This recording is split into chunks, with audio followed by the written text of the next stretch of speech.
We're in Vancouver, Canada today then. Weather on pole from Akari Lopez and Marcus Nelson, followed up by Sebastian Ocampo, P. Sierra and Daniel Bogdasarov. Then it's Leo in 7th, followed by David Camno, the 8th. T8 starts in 8th, then it's T. Gabo and Kiri iWorld and Mealres starting 12th. Oscar Falstad down in 13th, followed by Jack Carter and Cosmos, and it's Tommy in 16th. You Cable 17th, Sentinel Milan starts 18th, Lawrence Leclerc up next in 19th, then Stav Sanchez, Michael Novikov and Bastien Tan.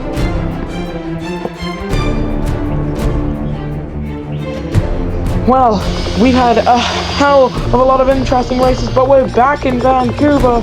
All 5 lights, go on.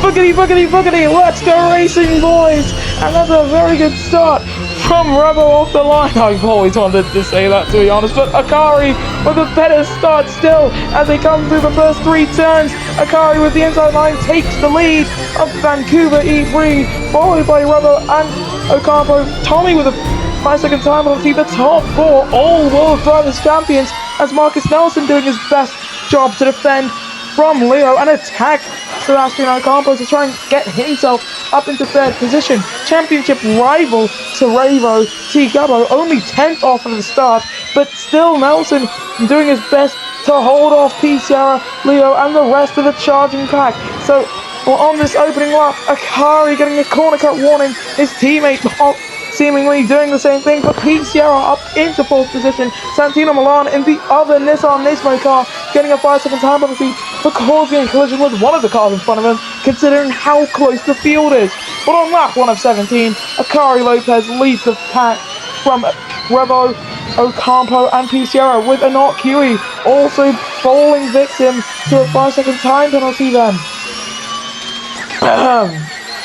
So of course, main reason I'm actually recording this late at night as we see Oscar Falstad try and keep himself in the top 10. It's obviously down to the Sao Paulo Grand Prix qualifying not going ahead. So of course, this is a perfect time to give you guys some Formula E Monoposto Championship racing to show F1 how it's done. Out in front, Akari and Rebo dropping the pack already. 4 seconds is the gap between Rebo and Sebastian Ocampo, who is also pretty much in no man's land. He's got Sierra for company, but not much else. Marcus Nelson has dropped from a potential P3 down to 6th, and championship contender Gabo.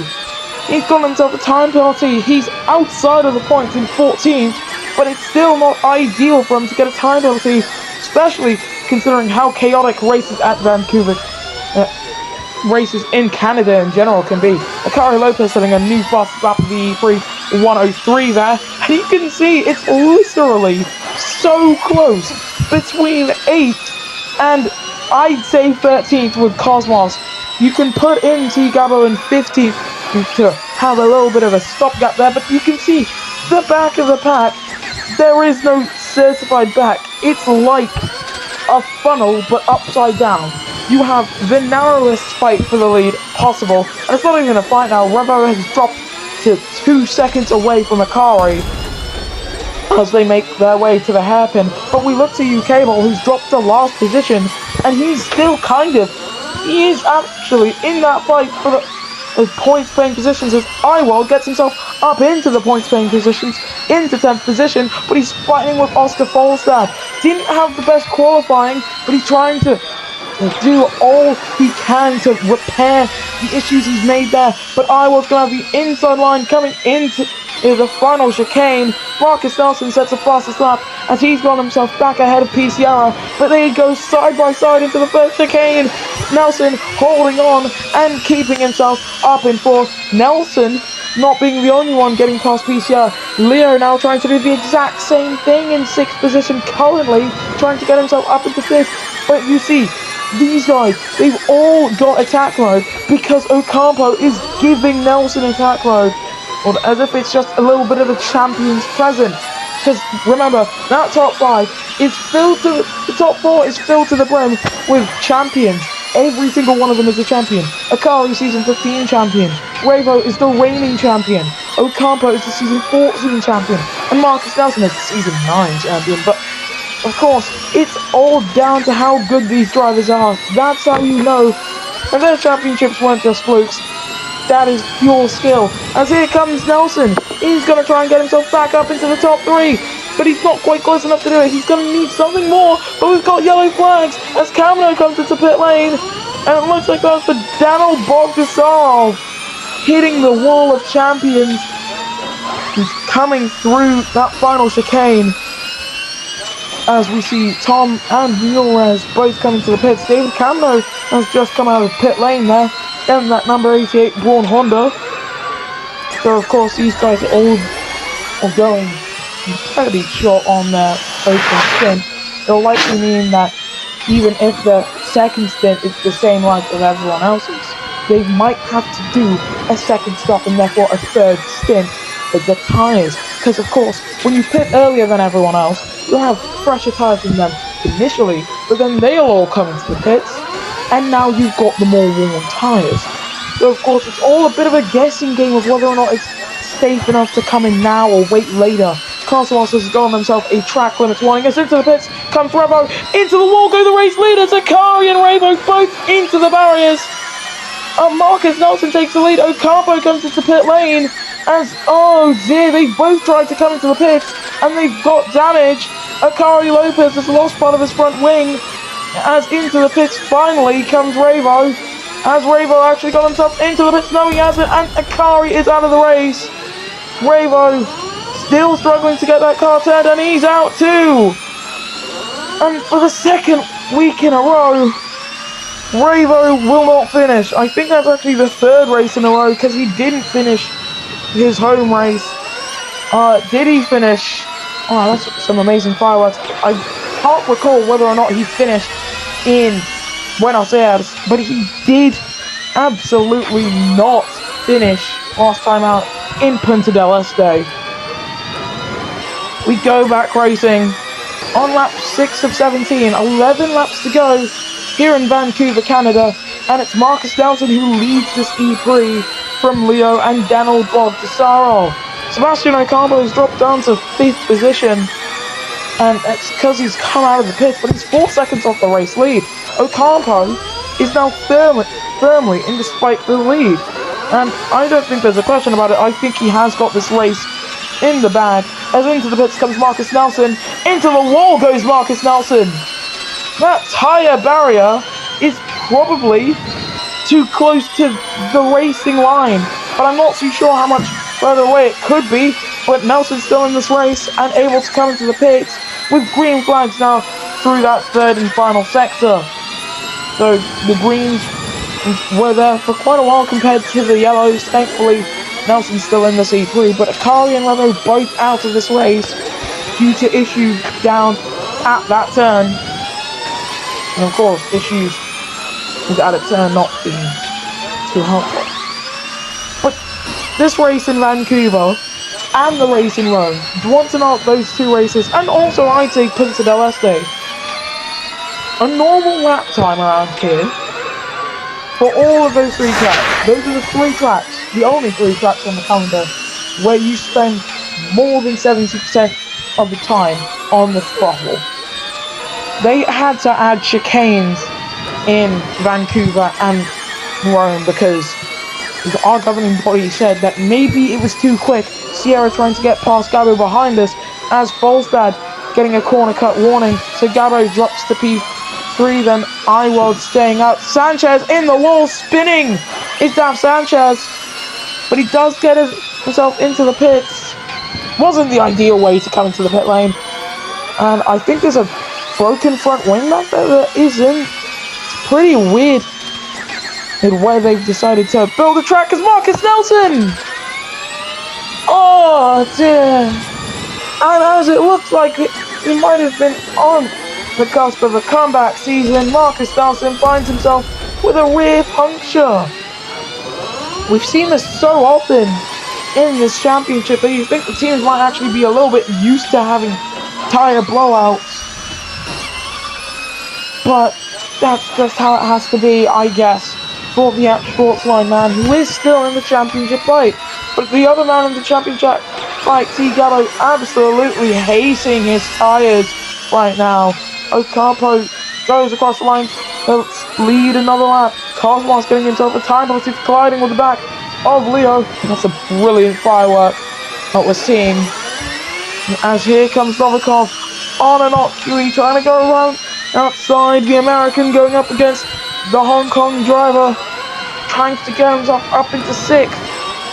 As that's the inside line, that is 6th position for the next EV driver. Fastest lap of the E3 going to Lars Leclerc in 17th position as he's defending from Jack Carter, who sends one down the inside up into 17th, but Leclerc's still with him. He's going to try and pull alongside as much as he can, but it's not quite going to work out for the number 16 Mercedes driver. So up front, however, Ocampo has caught up to the back of Marcus Nelson. He has been lapped. He's made 2 stops, which is one more than the Danish Brit would have wanted to have, as Tommy fighting with the other Sports line of Neil Raz, trying to keep himself ahead. And we've got yellows in the 3rd sector. Sebastian Ocampo has hit the wall, and he's hit it hard. And he's trying to get his car facing the right direction. And he's really struggling. I think he might have been his steering. And this might be a similar situation that we've seen. Yeah, that's your 3rd man out of the V3, Sebastian Ocampo, out of the race. It seems as if it's a similar issue that Akari was having, a bent steering coming out of that chicane and hitting that wall.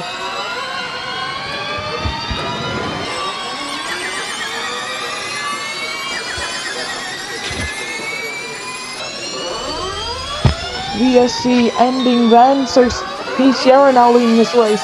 T. Gabo, he's 1 point behind Red Bull. All he has to do is finish 9th right now, and he will get himself into the championship lead. I don't think we've been talking about this enough, because this is wild. The amount of times Revo hasn't finished. I swear, if Revo loses out on this championship by 75 points, he will know damn well where those 75 points have gone. Bogdasarov getting a 5-second time penalty for a collision with Tommy, it seems, who gets back past the Virgin driver. Gabo is 8 seconds off the race lead, and he's coming into the pits at the end of this lap. And he hits the wall at the end of this lap. But perfect 360, but he's lost after this front wing. Doesn't matter, he's coming into the pits anyway. Novikov getting himself a 5-second time penalty for causing a collision. But dear, oh dear, that turn. This is not the first time that we've seen an incident like this in Canada. It seems like the pit walls here are just not built for how wide the turning can be sometimes with these Formula E cars at speed, because the amount of downforce that these cars generate means that you can just kind of turn at a lot of tracks. Like, you can take the entire track at, like, in an F1 car turn, it would be like 50, but of course we don't have gears, so it'd be like, you can do the entire track at, what, 150 miles an hour? And you'd only need to brake like twice. That's the level of downforce that these cars generate, side by side between Iwald and David Camno here. Going down the straight, Iwald up into 2nd. Camno trying to use slipstream, but he's coming into the pits at the end of the lap. Very deep turn in, and he's out of the race! David Camino out of the E3, and he's parked up right next to the hyperdrive guys. I wonder if once he comes out of the car, he's gonna say, hi guys, can I get a seat here next year? Much appreciated. He's the first non-champion to retire from the C3, so it looks like while this is turned, the wall of champions has taken out multitude of champions. Taking out a non-champion as well, or at least a driver who's yet to become champion. We'll put it like that. But with 5 more laps to go in Vancouver, Canada, P. Sierra leads the way for Nissan Nismo, followed by Iwald, who has won his maiden victory this season, and U-Cable is 3rd. Then it's Bastian Tan, Michael Novikov, Daniel Bogdasarov, Anok Curie, T. Gabo, Cosmos, and Tommy, the top 10. But here comes the race leader, P. Sierra. He's coming into the pits at the end of this lap. That's very deep. He's hit the wall. P. Sierra in the barriers, spins the car 360 degrees around, tries to get himself back into the pits, and I think he might have also bent his steering coming through there, trying to get himself back, pointing the right direction, but there's not too much he can do there. He is out of this race. He has retired. It's a virtual safety car. He's out. P. Sierra, your 5th retirement here in Vancouver. And it's all because of that barrier on the inside of the pits. There is something that they could do there. Maybe flatten it out. I don't know how they're hitting the wall there. I think maybe if they opened up that pit lane entry a lot more, it would be a lot harder for them to hit the wall at speed. But they still have Marcus Nelson also coming into the pits at the end of lap 13, at the start of lap 12 for him at least. But for us, we are approaching the end of the 13th lap of this E3. Nelson, one of 2 champions still left in this race. And it's wild to think that only one man has ever gotten more than 2 championships in this championship. But with the way this season's going, we expect to see not a new champion, but either Revo or Marcus Nelson if he can stage legendary comeback. Because as it stands, T. Gabo, he isn't sick, but of course, that 5-second time penalty and how close the grid is, it's going to drop him down quite far. Santino Milan getting himself a 5-second time penalty, colliding with, I think, the side of UK Law. That's your first 10-second time penalty. Haven't seen more than 10 seconds in a race in quite a while, which is a sign of driving standards improving in this championship, which is always great to see, because you don't want to have an entire field of Pascal Maldonados wrecking each weekend. Sebastian Tan in 2nd position, one of only a handful of drivers yet to come into any sort of dilemmas yet. He's currently trying to get himself a race win today, and in a race as hectic as Vancouver today, it would be a very good showing on your resume, as Volstad seemingly getting hit by Lawless Leclerc, and that's given Leclerc a 5-second time penalty. Is into the pits. Has come race leader iWorld. VSC should come out pretty soon because Tommy has hit the wall, and it seems like he might have hit it hard as well. Broken steering as well is the message down at Next TV Neo. And it's just whenever this happens with a driver, they try and steer at their normal steering weights, but it just doesn't work out too well. And it's another virtual safety car. Vastian Tan is now leading the C3 from Michael Novikov and T. Gabo. But as it would stand, none of the top 5 who have penalties would actually be affected by these penalties. They're all over 5 seconds ahead of Leo. It's currently, at least for the top 10, yes, it would finish as is, except for Volstad jumping up into 10th position. But now, UKable outside of that 5-second window between him and Oscar Volstad. So as it stands, top 10 would stay as is.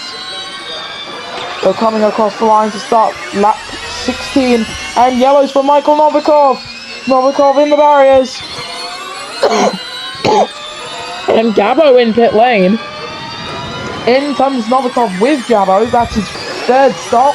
Leo also into the pits, as Jack Carter also into pit lane on this penultimate lap of the E3.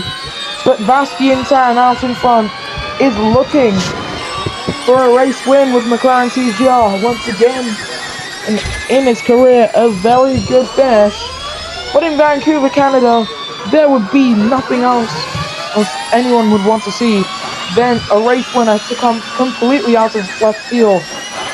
In Canada, you've seen a driver win a race after 6 pit stops. How about a man winning a race after starting from the back of the grid and having to get past literally everyone to get himself into the race winning position? It would be 21 overtakes for Vastian Tan as he starts the final lap here in Canada. And he's only got a handful more miles before he can say he survived this race here in Vancouver. But for T Gabo, this race means a lot more to him. It's going to be significant for the championship. He's currently in 8th with the fastest lap. That's 5 points. He would leave here today 3 points ahead of championship rival Revo and would be leading the championship for the first time in his entire Formula E Monoposto Championship career. But all he has to do to keep himself ahead in the championship is finish in the points. If he doesn't get points today, presuming he keeps the fastest lap, this is not going to happen for him. But for Bastien Tan, it sure is happening for him. He started 22nd, he drives in the number 22, but he would be more suited to be driving the 1. Bastien Tan wins the Vancouver E-Prix and sets the fastest lap of a 1.1.2 around this magnificent track layout. On track, Bob Desaro takes 2nd from Cosmos and iWorld across the line from Mercedes. Then it's Anot Huey, T Gabo in 6th. So that will be the championship lead, presumably for the Virgin Man.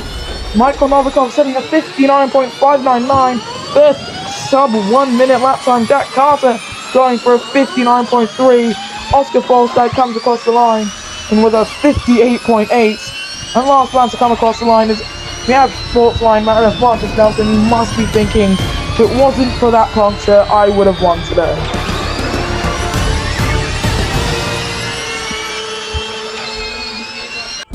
And this is the podium then. Bastien Tan wins the Vancouver E-Prix for McLaren TGR from iWorld and Daniel Bogdasarov. Then it's Cosmos, now Sanchez, Anot Curie and T Gabo getting 6 well-needed points in his bid for the first championship of his career. Then it's UK Law in 8th, Neil Rez 9th and Leo finishing in 10th, Then it's Michael Novikov, Jack Carter, Santino Milan, 13th, then it's Lance Leclerc, Oscar Folstad and Marcus Nelson. Your non-finishers were Tommy P. Sierra, David Camno, Sebastian Ocampo, Akari Lopez, and Revo, who would have wished that he wasn't retired from the C3 because Bastien Tan leads the World Drivers' Championship from T Gabo 2 points behind and Revo in P3. Then it's Marcus Nelson, Jack Carter, Daniel Bontasar, Akari Lopez, and iWorld. Then it's UK Law tied with Leo, Oscar Folstad, and Lance Leclerc, Cosmos, Sebastian Ocampo, P. Sierra, Anot Huey, David Camno, Daf Sanchez, Neil Rez, Michael Novikov, Santino Milan, and Tommy, who's still yet to score. In the constructors' standings heading into the next round of the championship in Monte Carlo, Virgin Renault lead the way 1 point ahead of Hype Drive Racing, a further 5 points ahead of McLaren TGR, who are further 40 points ahead of Aurelio Pinnacle. Then it's Mercedes Formula E team, 1 point ahead of Lap Sportsline, and it's Born Honda GP, Mahindra, DS Andretti, Nissan Nismo, and Next EV Neo. We'll see you guys next time then for the Monte Carlo E3.